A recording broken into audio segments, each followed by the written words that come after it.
नमस्कार विद्यार्थी मित्रों, आप सर्वेનું રસાયણ વિજ્ઞાનની વિડિયો લેક્ચર સિરીઝની અંદર હાર્દિક સ્વાગત છે।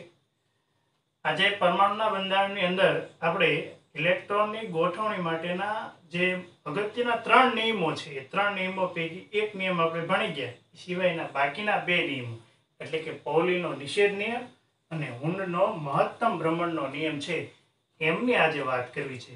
તો ચાલો આજનો ક્લાસ શરૂ કરીએ। Sorry, it's DJ.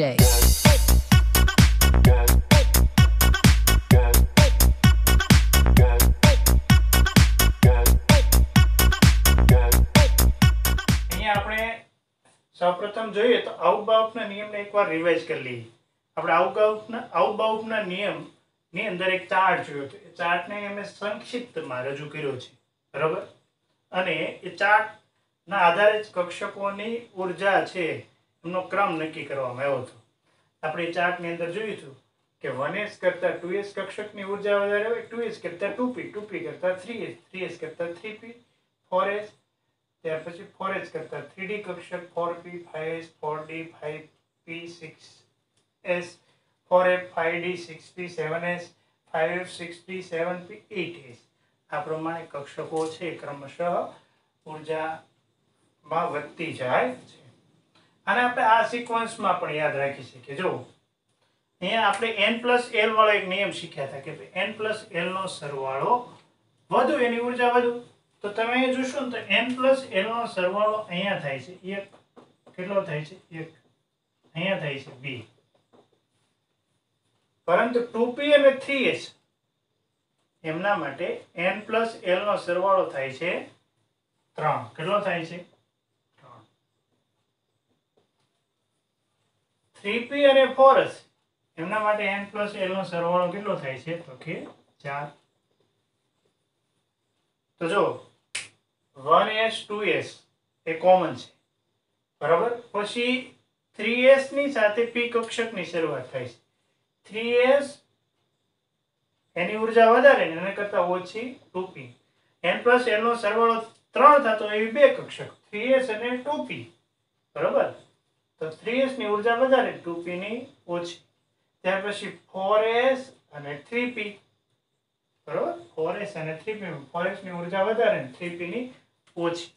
હવે જોજો અહીંયા એક ખાસ તમને ઇન્ટરેસ્ટિંગ મજા આવે એ વાત છે। ત્યાર પછી n+l નો સરવાળો 5 થતી હોય એવી કક્ષકોની વાત કરીએ આપણે। n+l નો સરવાળો 5, તો જો 5 થતી હોય તો 5s થી શરૂઆત થાય, જેમનો સરવાળો 5 થાય 5s એમની ઉર્જા વધારે, 5 પછી એક ઓછો આવશે અંક એ છે 4p એની ઉર્જા એની કરતા ઓછી, અને ત્યાર પછી 3d 5 4 3 s p d 5 n+l નું મૂલ્ય ધરાવતી હોય એવા ત્રણ કક્ષકો, એમાં 5s ની વધારે, 4p ની ઓછી અને 3d ની એના કરતા પણ ઓછી। ત્યાર પછી તમે જો n+l નો સરવાળો 6 થતી હોય એવી આ ત્રણ કક્ષકો છે। 6 થતું હોય એમની શરૂઆત 6s થી થાય, 5 થતું હોય એની શરૂઆત 5s થી થાય, 7 થતી હોય એની શરૂઆત 7s થી થાય, સીધું છે, બરાબર। તો 6s 6 પછી 5 5p, 5 પછી 4 4d, બરાબર છે। એવી જ રીતે તમે અહીંયા 7 સરવાળો થતી હોય એવી કક્ષકો જુઓ તો 7s 7 પછી 6p 6 પછી 5d 5 અને 4f 4, બરાબર। 7 6 5 અને 4 s p d અને f। જો અહીંયા શું હતું, ખાલી s, અહીંયા s અને p વાળી, જો ખાલી s આવતા હોય એવા બે જોડકા, s અને p કક્ષકો આવતા હોય એવા બે જોડકા, s p અને d કક્ષક આવતા હોય એવા બે જોડકા, s p d અને f આવતી હોય એવા બે જોડકા, બરોબર છે। આ ચાર્ટ આપણે ક્યારેય ગોખવો પડે નહીં, 1s 2s એમાં ફક્ત s જ આવે, બરોબર। 3s 2p 4s 3p એમાં s અને p બંને આવે। ત્યાર પછી s p અને d આવતી હોય એવા 5 4 ને 3 6 5 ને 4 એમાં s p d આવે। અહીં 5 4 ને 3 એવો ક્રમ આવશે, 6 5 ને 4 એવો ક્રમ આવશે। હવે પછીની કક્ષકો છે એમાં s p d અને f આવશે, આ બંનેમાં s p d અને f। એમાં જો 7 6 5 અને 4 અહીંયા 7 આવી ગયું તો અહીંયા 8 છે 8 7 6 અને 5 તો ક્રમ છે સાહેબ બરોબર પહેલી બેમાં ફક્ત S કક્ષકો આવે બીજીમાં S અને P આવે ત્રીજીમાં S P અને D આવે ચોથું જોડકું છે એમાં S P D અને F આવશે બરોબર પહેલીમાં 1 2 થી શરૂઆત થઈ બીજીમાં 3 4 થી ત્રીજી જે જોડકું છે એમાં 5 6 થી શરૂઆત થઈ ચોથું જોડકું છે એમાં 7 8 થી શરૂઆત થઈ બહુ સરળ છે બરોબર છે ત્યાર પછી આપણે જોયું ઇલેક્ટ્રોન પ્રથમ ઓછી ઉર્જાવાળી કક્ષકમાં ગોઠવા છે ગોઠવણી પામશે એ જ કોનો નિયમ છે તો કે આઉબાઉ નિયમ છે બરાબર આઉબાઉ એટલે ગોઠવણી ગોઠવણી માટે શું કહી શકાય જે કક્ષકની ઉર્જા ઓછી એમાં ઇલેક્ટ્રોન પહેલા ગોઠવણી પામશે બરોબર અને ખાસ આપણને ખ્યાલ હોવો જોઈએ કે S કક્ષકમાં તમે ગોઠવીને 2 જ ઇલેક્ટ્રોન ગોઠવી શકો P કક્ષકમાં 6 જ ઇલેક્ટ્રોન ગોઠવી શકો D કક્ષકમાં 10 જ ઇલેક્ટ્રોન ગોઠવી શકો અને F કક્ષકની અંદર વધુમાં વધુ મેક્સિમમ તમે કેટલા ઇલેક્ટ્રોન ગોઠવી શકો તો કે 14 ઇલેક્ટ્રોન જ ગોઠવી શકો કયા નિયમના આધારે તમે આવું કહેશો તો એમની માટેનું એક સૂત્ર છે કોઈ પણ કક્ષકમાં વધુમાં વધુ કેટલા ઇલેક્ટ્રોન ગોઠવી શકાય એમના માટે સૂત્ર કયું તો કે 4l + 2 4l + 2 સૂત્ર છે બરાબર છે હવે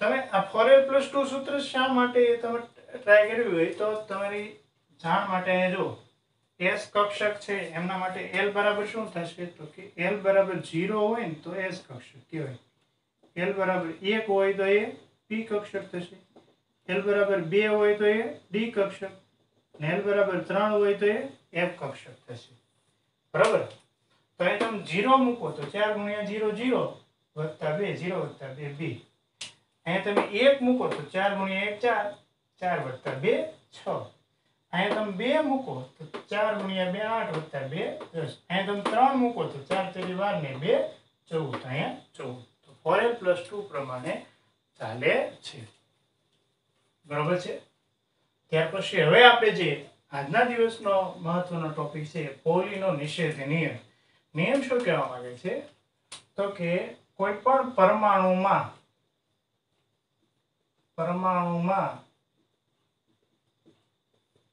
કોઈ પણ 2 ઇલેક્ટ્રોનના ચારેય ક્વોન્ટમ આંક ક્યારેય સમાન હોતા નથી જો આ નિયમ છે પરમાણુમાં કોઈ પણ 2 ઇલેક્ટ્રોન લઈ લેવાના તમારે એમના ચારેય ક્વોન્ટમ આંક n l m અને s એ સરખા થાય નહીં તો કોઈ પણ 2 ઇલેક્ટ્રોન પરમાણુના તમે લ્યો એક જ પરમાણુના 2 ઇલેક્ટ્રોન તો એના ચારેય ક્વોન્ટમમાં ક્યારેય સરખા ન થાય એવું કોણ કહેશે પૌલીનો નિષેધ નિયમ અમને સરળ રીતે સમજાવવું હોય ને તો આપણે એવું કહી શકાય કોઈ પણ પેટા કક્ષકમાં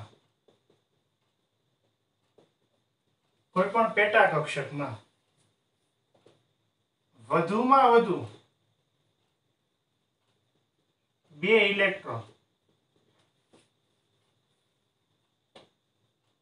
એકબીજાને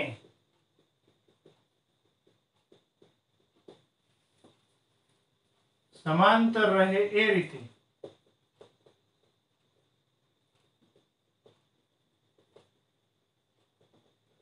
અને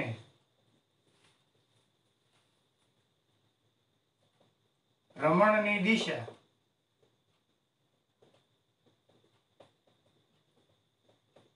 એકબીજાથી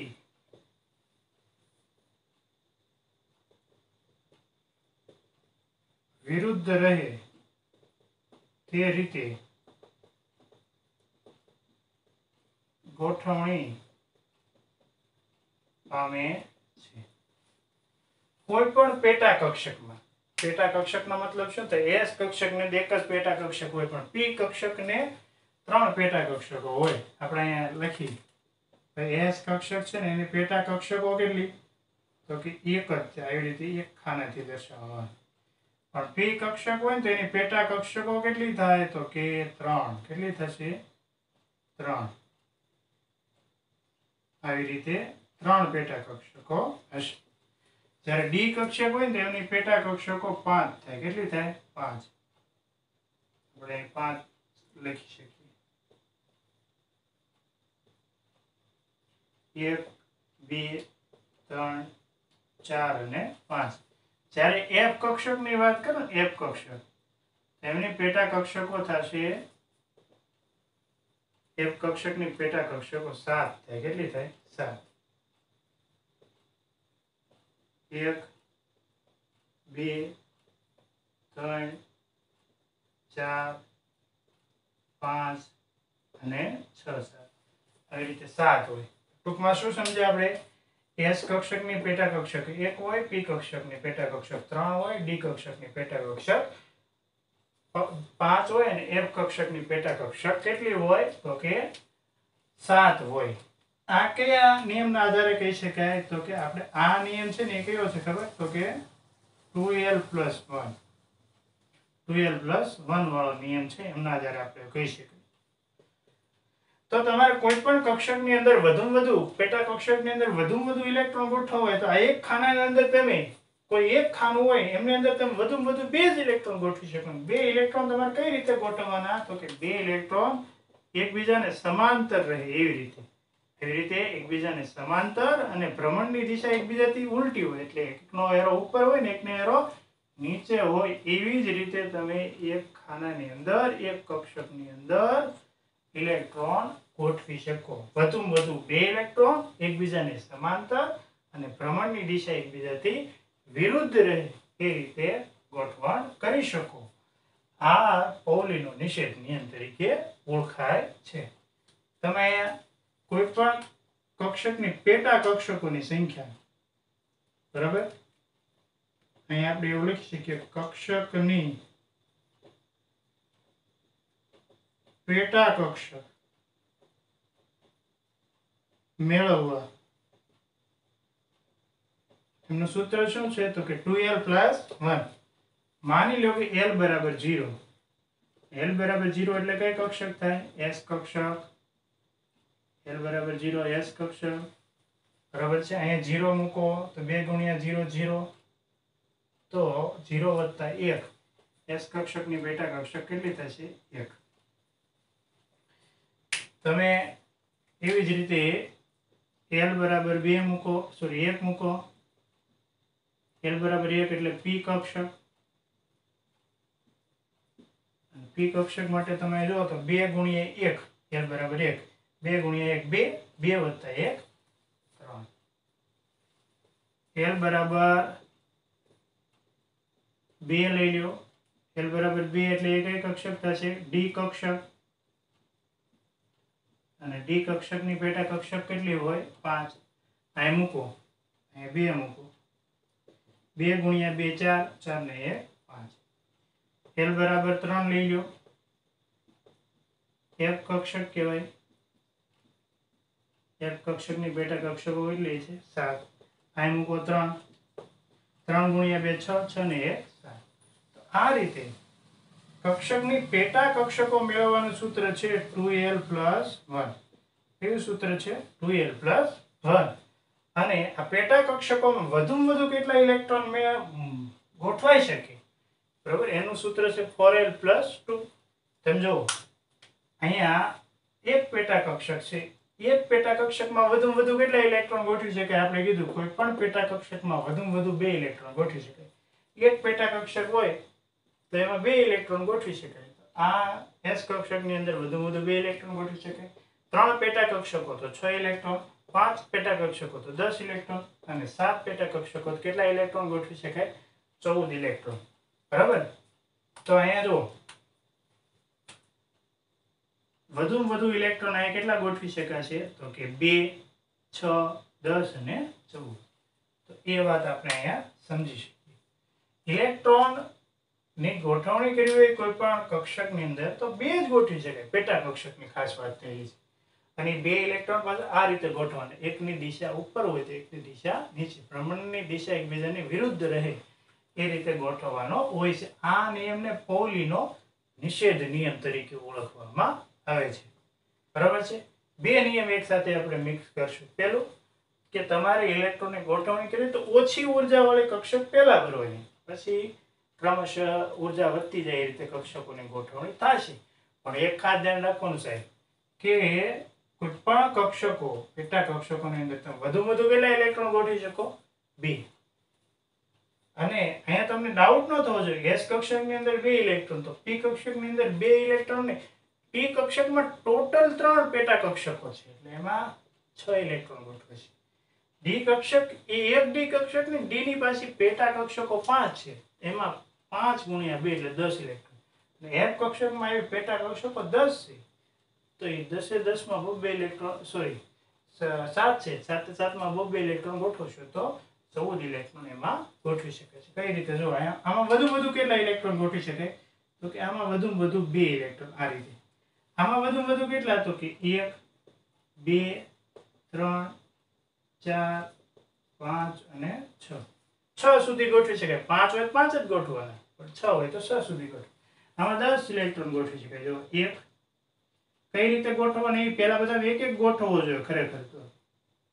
આ બધી સરખી કક્ષકો છે, બધા પહેલા એક, પછી 6 ઇલેક્ટ્રોન હોય તો 6થો ઇલેક્ટ્રોન અહીંયા, 7મો ઇલેક્ટ્રોન અહીંયા, 8મો ઇલેક્ટ્રોન અહીંયા, 9મો અહીંયા, 10મો અહીંયા. જો આ જ રીતે ગોઠવવાનું. અહીંયા તમે જો પહેલા બધામાં એક ઇલેક્ટ્રોન,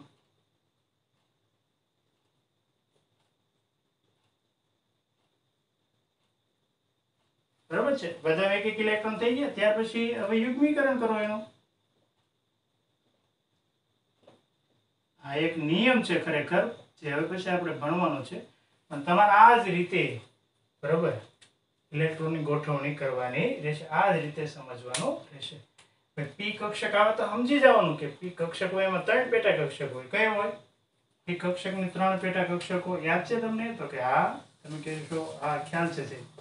એક px હોય, એક py હોય અને એક કઈ છે તો કે pz. ડી કક્ષક હોય તો એની 5 પેટા કક્ષકો હોય. કઈ હોય? તો કે એક ડી x² - y² અને dz² હશે.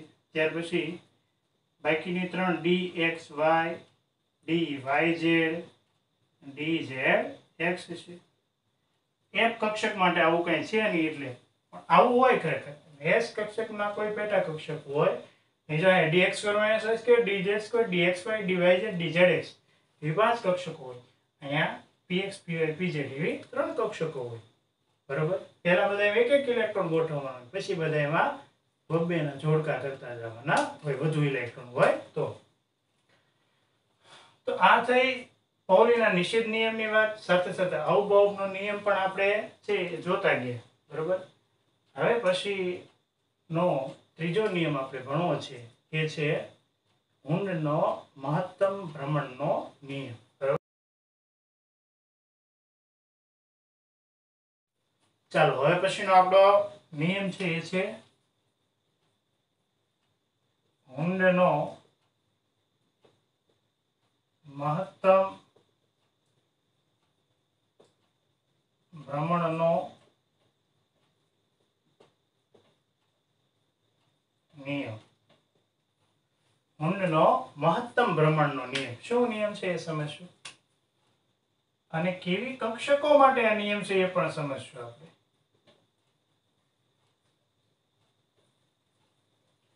તો ભાઈ હુંડનો મહત્તમ ભ્રમણનો નિયમ છે એ શું કે છે?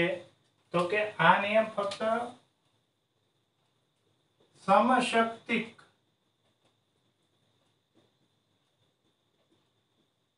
કક્ષકો માટે છે. આ નિયમ કોની માટે છે? સમશક્તિક કક્ષકો માટે. સમશક્તિક કક્ષકો કોને કહેવાય? તો કે ભાઈ પી કક્ષકની વાત આપણે કરતા હોય તો એની પેટા 3 કક્ષકો હોય. કેટલી? 3. px, py અને pz. બરાબર. આ પી કક્ષકની ત્રણ પેટા કક્ષકો. આ ત્રણ કક્ષકો કેવી કહેવાય? સમશક્તિક કક્ષકો કહેવાય. ત્રણેયની શક્તિ કેવી? સમાન સમશક્તિક કક્ષકો થશે. ડી કક્ષકની વાત કરતા હોય છે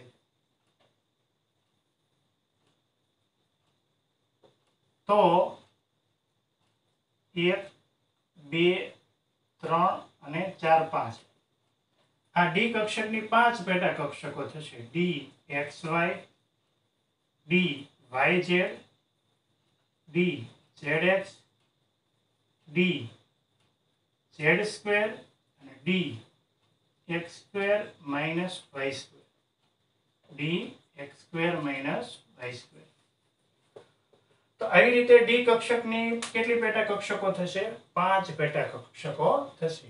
D XY, D YZ, D ZX, D X² minus Y² અને ડી Z². તો આ પાંચે પાંચ કક્ષકો એ કેવી કહેવાય? સમશક્તિક કક્ષકો કહેવાય. આ ત્રણ કક્ષકો સમશક્તિક કક્ષકો છે, જ્યારે આ પાંચે પાંચ કક્ષકો છે એ કેવી છે? તો કે સમશક્તિક કક્ષકો છે. બરોબર. તો આ સમશક્તિક કક્ષકો હોય એમનામાં ઇલેક્ટ્રોનની ગોઠવણી કઈ રીતે કરી શકાય? એમના માટેનો નિયમ એટલે જ હુંડનો મહત્તમ ભ્રમણનો નિયમ થશે. તો અહીં આપણે નિયમ એક્ઝેક્ટ લખીએ તો નિયમ કઈક આવો છે: સમશક્તિક કક્ષકોમાં ઇલેક્ટ્રોન સૌપ્રથમ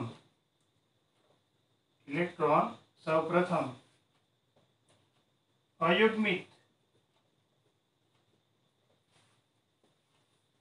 રીતે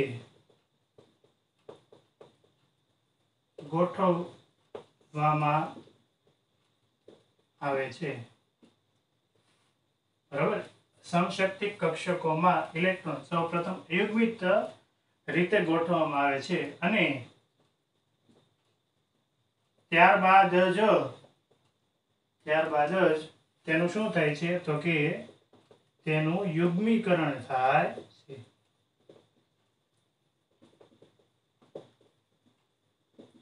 તો ટૂંકમાં શું કહેવા માંગે છે? સમશક્તિક કક્ષકો હોય આવી. બરાબર. અહીંયા ત્રણ ઉર્જા સરખી હોય એવી કક્ષકો છે, અહીંયા પાંચે પાંચની ઉર્જા સરખી હોય એવી કક્ષકો છે. આવી સમશક્તિક કક્ષકો માટે ઇલેક્ટ્રોનની ગોઠવણી કરી હોય તો પહેલા બધામાં એક એક ઇલેક્ટ્રોન ગોઠવવાનો, ત્યાર પછી વધુ ઇલેક્ટ્રોન હોય તો બધાનું યુગ્મીકરણ થશે. એ નિયમને જ આપણે શું કહીએ છીએ? હુંડનો મહત્તમ ભ્રમણનો નિયમ કહીએ છીએ. હવે આ વાતને આપણે સમજવું હોય તો અહીંયા હું તમને 2-3 ઉદાહરણો આપું કે ભાઈ આપણે કેટલાક તત્વોની ઇલેક્ટ્રોનની ગોઠવણી કરવી છે. હાઇડ્રોજન માટે, બરાબર છે, હિલિયમ માટે, લિથિયમ માટે, બેરિલિયમ માટે, બોરોન માટે. આપણે બધા માટે ઇલેક્ટ્રોન છે એમની ગોઠવણી કરવી છે. કઈ રીતે થાય? તો હાઇડ્રોજન છે ને એમની ઇલેક્ટ્રોન રચના શું છે? તો કે હાઇડ્રોજનમાં 1 ઇલેક્ટ્રોન હોય, હિલિયમમાં 2 ઇલેક્ટ્રોન હોય, લિથિયમમાં 3 ઇલેક્ટ્રોન હોય, બેરિલિયમમાં 4 ઇલેક્ટ્રોન હોય, બોરોનની અંદર 5 ઇલેક્ટ્રોન. પરમાણુ ક્રમાંક જેટલા હોય એટલા એમની અંદર ઇલેક્ટ્રોન હશે. તો 1 ઇલેક્ટ્રોન ગોઠવવું હોય તો તમે જો અહીંયા પેલી કઈ કક્ષક ભરાશે? 1s. તો આપણે એવું લખશું કે ભાઈ 1s1. શું લખશું? 1s1. અહીંયા હિલિયમમાં 2 ઇલેક્ટ્રોન છે પણ 1s જ કક્ષક ભરવામાં આવશે કારણ કે 1s માં 2 સુધી ઇલેક્ટ્રોન ગોઠવી શકે. ત્યાર પછી લિથિયમની વાત કરીશું તો આપણે 1s ભરશું અને 2s ભરશું. 1s માં 2 ભરી શકાય અને આપણી પાસે 3 ઇલેક્ટ્રોન છે. ત્રીજો ઇલેક્ટ્રોન ક્યાં નાખશું? 2s માં. બેરિલિયમની વાત કરશું તો 4 ઇલેક્ટ્રોન ભરવાના છે. 1s 2s માં ઇલેક્ટ્રોન ભરાઈ જશે. 1s માં 2 નાખો, વધારે 2 2s માં નાખો. s માં વધુ કેટલા ઇલેક્ટ્રોન ગોઠવાઈ શકે? તો s કક્ષકમાં 2 જ છે એટલે આ 2 જ ગોઠવવાના રહેશે. એ બોરોન થી ખાસ વાત શરૂ થઈ છે. બરાબર છે. 1s માં 2 નાખશું, 2s માં 2 નાખશું. 1s 2s ભરાઈ ગયા બાદ હવે p કક્ષક આવશે. પણ p કક્ષકમાં તમે સાહેબ એવું કહેતા કે p કક્ષક હોય ને, અહીં 2p કક્ષક છે તો એમની તો પેટા કક્ષકો 2px 2py અને 2pz હોય છે. px py અને pz 2p છે તો 2px 2py અને 2pz. તો ઇલેક્ટ્રોન ક્યાં ગોઠવવાનો આ? તો પહેલા આપણે 2px ની અંદર એક ઇલેક્ટ્રોન ગોઠવવાનો. જો પહેલા બધાયમાં આ સરખી ઊર્જા ધરાવતી કક્ષક છે px py અને pz. તો આમાં એક ઇલેક્ટ્રોન ગોઠવવાનો. 2 હોય તો આમાં એક ને આમાં એક ગોઠવવાનો. 3 હોય તો આમાં એક ને આમાં એક ગોઠવવાનો. ત્રણે સરખી ઊર્જા ધરાવતી કક્ષક છે. અને વુન્ડ ભાઈ શું કહે છે કે સરખી ઊર્જા ધરાવતી કક્ષક હોય તો સૌપ્રથમ બધાયમાં એક એક ઇલેક્ટ્રોન ગોઠવવાનો, ત્યાર પછી એનું યુગ્મીકરણ કરવાનું રહેશે. બરાબર છે? તો અહીંયા જો આપણી પાસે 5 ઇલેક્ટ્રોન છે. 1s માં 2 1s કક્ષક પૂરી થઈ ગઈ. 2s માં 2 નાખીએ 2s કક્ષક પૂરી થઈ ગઈ. હવે 2p કક્ષક આવી, પણ 2p ની તો પેટા કક્ષકો કેટલી છે? તો કે 3. 2px 2py 2pz. તો 2px ની અંદર એક નાખ્યો, 2py ની અંદર નહીં રહે કાંઈ, 2pz ની અંદર પણ કોઈ ઇલેક્ટ્રોન હશે નહીં. બરાબર છે? કન્ટિન્યુ કરીએ આપણે આ વાતને. ત્યાર પછી હવે આપણે કાર્બન, નાઇટ્રોજન, ઓક્સિજન, ફ્લોરિન અને નિયોન માટે આ વાત કરીએ. બરોબર? તો કાર્બન છે ને એની પરમાણુ ક્રમાંક 6, નાઇટ્રોજનનું 7, ઓક્સિજનનું 8, ફ્લોરિનનું 9 અને નિયોનનું પરમાણુ ક્રમાંક 10 થશે. બરાબર છે? હવે કાર્બન ની અંદર આપણે 6 ઇલેક્ટ્રોન ની ગોઠવણી કરવી છે. તો આપણને ખ્યાલ છે કે પહેલા 1s ભરાય, પછી 2s ભરાય. 1s માં 2 નાખશું, 2s માં 2 નાખશું. ત્યાર પછી 2p ની વારો આવે. હવે આપણે પછી એક સ્ટેપ આગળ વધ્યા, 2px 2py 2pz આવું આવે. બરોબર? 1s 2s માં ટોટલ 4 ઇલેક્ટ્રોન ગોઠવાઈ ગયા છે. બે માં 2. આપણી પાસે 6 ઇલેક્ટ્રોન છે. તો હવે જો 2px માં અહીંયા 1 નાખો અને 2py માં 1 નાખો. 4 ને 2 કેટલા થઈ ગયા? 6. તો 2pz કેવી રહેશે? ખાલી રહેશે, 0 લખવાનું રહેશે. એક એક ઇલેક્ટ્રોન બધા નાખો તો પણ ત્રીજો ઇલેક્ટ્રોન છે જ નહીં, નાખી શકાશે નહીં. નાઇટ્રોજન માં 7 ઇલેક્ટ્રોન ગોઠવાશે. તો 1s માં 2, 2s માં 2 કેટલા થઈ ગયા? 4 ઇલેક્ટ્રોન ગોઠવાઈ ગયા. હવે 2p નો વારો. તો 2p ની પછી 3 પેટા કક્ષક 2px 2py 2pz 4 ગોઠવાઈ ગયા. 3 બાકી. તો 3 ને એક એક નાખી દો. 1 અને 1. 3 માં આપણે એક એક ઇલેક્ટ્રોન ની ગોઠવણી કરી શકીએ. હવે મજા આવે એવું થશે. 8 ઇલેક્ટ્રોન ગોઠવાશે ઓક્સિજનમાં. તો જો 1s માં 2, 2s માં 2, 1s માં 2, 2s માં 2. 1s માં 2, 2s માં 2. 2p ના બધા 3 પ્રકાર, 2px 2py 2pz. હવે 4 ઇલેક્ટ્રોન ગોઠવાઈ ગયા. 2p કક્ષક છે ને એની પેટા કક્ષકોની અંદર 4 ઇલેક્ટ્રોન ગોઠવવાના છે. તો પહેલા આપણે બધા એક એક નાખ્યું, 1 1 અને 1. તો 4 ને 3 7 થયા. 8મો ઇલેક્ટ્રોન ક્યાં નાખવાનો? ફરી અહીંથી શરૂઆત કરવાની. હવે બધામાં એક એક ઉમેરી જવાના. તો આ 1 ને 1 ટોટલ કેટલા થશે? 2 થશે. 2px ની અંદર 2 નાખવાના. પછી શું કરવાનું? બધામાં એક એક ભરાઈ ગયા. પછી ઇલેક્ટ્રોન વધ્યો તો 2px ની અંદર 2. તો જો 1s2 2s2 4, 2px ની અંદર 2 6, 2py ની અંદર 1 7, 2pz ની અંદર 1 8. તમે જો અહીંયા હવે 1s2 2s2 2px 2py અને 2pz આવું તો આવવાનું છે. બરાબર? હવે જો 4 ઇલેક્ટ્રોન એ 1s 2s માં ગોઠવાઈ જાય. 2px 2py 2pz તેને એક એક ગોઠવી તો 4 ને 3 કેટલા થશે? 7. હવે એક એક ગોઠવાઈ ગયા પછી ઇલેક્ટ્રોન વધ્યા છે તો 2px થી ફરી શરૂ કરવાનું. બરાબર? એટલે 1 માં 2 થશે એટલે 7 ને 8. હવે 2py ની અંદર 1 ઉમેરો એટલે 8 ને 1 9. તો 2px ને 2py ની અંદર કેટલા ઇલેક્ટ્રોન સમાશે? 2. 2pz ની અંદર કેટલા સમાસ છે? 1. બરાબર છે. નિયમની વાત કરીએ, જો અહીંયા જો 4 હતા તો 2px ની અંદર 2, 2py ની અંદર 1 ને 2pz ની અંદર 1. અહીંયા 5 હતા તો 2px ની અંદર 2 ને 2py ની અંદર 2 નાખ્યા અને 2pz ની અંદર 1 નાખ્યો એટલે 5 થઈ ગયા. હવે અહીંયા નિયમની અંદર 6 ગોઠવવાની છે. 2px ની અંદર 2, 2py ની અંદર 2 ને 2pz ની અંદર 2 નાખશું એટલે કેટલા થઈ જશે? 2p કક્ષકની અંદર 6 ઇલેક્ટ્રોન થઈ જશે. તો આ રીતે લખાય 1s2 2s2 2px 2py અને 2pz. બરાબર. 1s2 2s2 માં 4 ઇલેક્ટ્રોન ગોઠવાઈ ગયા. બાકીના 6 આ 3 કક્ષકોની અંદર ગોઠવવાના છે. બધામાં 2 ગોઠવી નાખ. 2 2 અને 2. બરાબર છે. આ રીતે હુમના નિયમ ને ધ્યાને લઈ અને આપણે ઇલેક્ટ્રોનની ગોઠવણી છે એ કરી શકીએ. હવે ખાસ ધ્યાન એ રાખવાનું કે ભાઈ પી કક્ષક આવે ત્યારે પેટા કક્ષકોનો વિચાર કરવાનો, ડી કક્ષક આવે ત્યારે એની પેટા કક્ષકોનો વિચાર કરવાનો રહેશે. જોકે આપણે હજી એક નવી રીત છે કક્ષકોને ચોકઠાની અંદર આવી રીતે દર્શાવવાની, એ રીત છે એ પણ શીખવાના છીએ.